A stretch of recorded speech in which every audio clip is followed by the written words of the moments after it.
class 12. Welcome to your online class.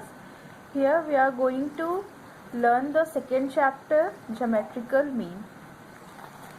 In previous videos we were discuss about the first chapter, arithmetic mean. I hope you all understood the first chapter very well. Now we are going to learn about the geometrical progression. Definition: a geometrical progression is a series with constant ratio successive terms, or in other words, a series is said to be geometrical progression when every term bears to the preceding term a constant ratio. The constant ratio is called a common ratio. अब हमारी geometrical कोई भी series geometrical series तब कहलाएगी जब उसका preceding term और उसके सक्सेसिव टर्म के बीच का जो रेशियो होता है वो कॉमन होगा।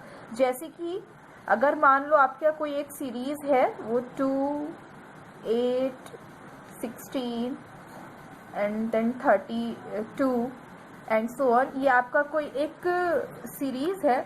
उसका जो ये हमारा क्या होगा, पहला टर्म हमारा सक्सेसिव प्रीवियस हो जाएगा और प्रीसीडिंग टर्म रहेगा, और जो हमारा सेकेंड टर्म यानी बाद के जो टर्म्स होते हैं वो हमारे सक्सेसिव होंगे। तो इन दोनों टर्म के बीच का जो रेशियो होता है वो क्या होता है, हमारा कांस्टेंट होता है। यानी कि जो रेशियो यहाँ रहेगा वही रेशियो इन दोनों के बीच में भी रहेगा, वही रेशियो इन दोनों के बीच में भी रहेगा। अगर वो रेशियो कांस्टेंट है तो वो हमारी सीरीज क्या हो जाएगी, ज्योमेट्रिकल प्रोग्रेशन कहलाएगी वो सीरीज। और ये जो हमारा जो कांस्टेंट रेशियो होता है उसको हम क्या कहते हैं, कॉमन रेशियो। एक एग्जांपल लेते हैं, 2, 4, 8, 6। यहाँ पे हम देखेंगे हमारा प्रीसीडिंग टर्म क्या है 2 और हमारा सक्सेसिव टर्म क्या है 4। तो ये हमारा preceding successive term upon preceding term, यहाँ हमारा क्या हो गया 2, ये हमारा कॉमन रेशियो होगा। अब अगर यही 2 हमारे सारे टर्म्स के बीच में लाइक करता है तो ये हमारी ज्योमेट्रिकल प्रोग्रेशन होती है। फिर से हम चेक करते हैं, अब हम ये दोनों टर्म्स को लेते हैं। तो हमारा सक्सेसिव टर्म है 4, 8 और हमारा प्रीसीडिंग टर्म है 4।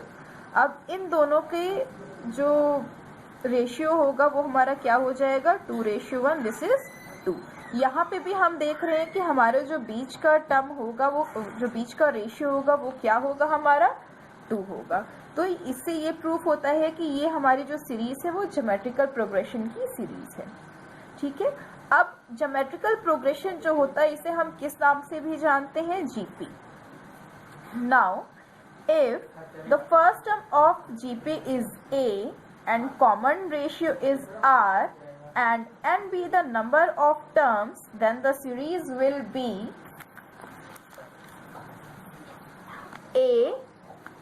ar square and so on, ar n minus 1. Okay, now generate the nth term. Consider the following geometrical progression. इस geometrical progression को हम यहाँ पे लेते हैं और आगे सॉल्व करेंगे जिससे कि हमें nth टर्म मिलेगा। क्या है हमारा ar square and so on. We observed in this series what? First term t1 is equals to a, ये हमारा कैसे निकलेगा, ar n minus 1, a यहाँ पे हमारा 1 है तो हो जाएगा 1 minus 1 r 0। किसी की भी पावर अगर 0 होती है तो उसकी वैल्यू 1 हो जाती है। तो हमारा t1 a, इसी तरीके से हमारा t2 is equals to ar, then t3 is equals to ar square and so on। इसी तरीके से अगर हम इसी को फॉलो करेंगे तो हमारा कुछ इस तरीके से टर्म मिलेगा, nth term is equals to tn equals to ar n minus 1. This is the nth term of gp. Last term is also known as nth term, so l is equals to tn is equals to ar n minus 1. अब last term हमारा nth term कैसे हो गया, जैसे कि हमारी कोई series है 2, 4, 8 एंड सो ऑन 52। अब ये जो हमारा टर्म है इसको हम लास्ट टर्म भी कहेंगे और इसी टर्म को हम nth टर्म की सीरीज भी बोलेंगे, जहाँ पे हमारा nth टर्म 52 होगा। Now please note down this formula, और इसको आप इस तरीके से लिखिएगा, नोट और रिमार्क, और फिर the nth term from the last term of GP is equals to L upon r की पावर n माइनस 1। अब इस फॉर्मूले का मतलब क्या है, कब हम यूज करेंगे, कि जब हमारी nth टर्म की पूरी सीरीज दी हुई है और हमसे बोल रहा है कि लास्ट टर्म से सेकेंड और थर्ड की 2, 4, 8 एंड सो ऑन 50